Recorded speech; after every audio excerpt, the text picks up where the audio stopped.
And I heard a pastor say the other night on television that we should pray for the wisdom of Saul and the courage of David. I want to talk to you about that today on your morning cup of inspiration.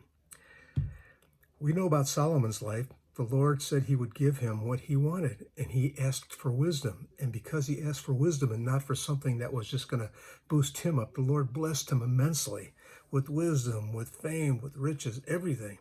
And he was the wisest man in the world then. And the Lord blessed him with that. And in Psalms 111:10, it says, "The fear of the Lord is the beginning of wisdom.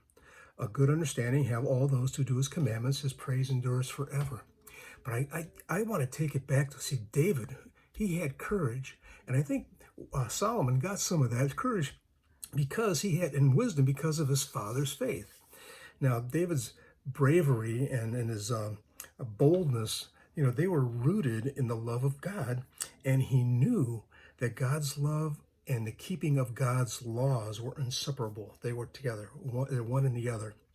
His boldness really came from God. He had courage because of God. Now, when he went up to see his brothers and they were fighting the Philistines, and of course Goliath was coming out every morning and just taking these guys down, he was saying, which he said to David here in 1 Samuel 17:44, "Come to me and I will give your flesh to the birds of the air and the beasts of the field." They would just tear the bodies apart once he killed them. And these people, they got scared. And they never lacked courage before because they were warriors, but this scared them. And Goliath to them looked bigger than God. And they took a step back. It even says how they held back. They came back into the shadows. And to fight Goliath to them was like going on a suicide mission.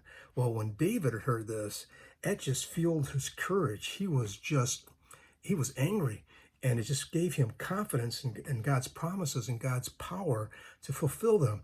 So what David would do, he went out there and he used that for his power. He used that for his courage, using God's promises and God's laws that he kept. See, when a Christian lacks courage, it's just like they were saying there. What a word was is that they were shrinking back. And that's always evidence of a lack in faith in God when that happens. Our fears are not primarily about us, even though, it feels that way all the time. Our fears are primarily about God. When you think about it, our fears call into question God's character. And it calls him weak when we do that. It makes him feel like he's non-existent. Our fears really defy God and defy the church when you think about it. We as Christians have to stop cowering in the shadows and stand up to our fears, not allowing them to intimidate us to unbelief. We need to believe. We need to be fearless. And how do we do this? We do this by faith. Fearless faith. God bless everyone. I pray that God will give you wisdom of Solomon and the courage of David. In Jesus' name. Have a wonderful day. God bless you.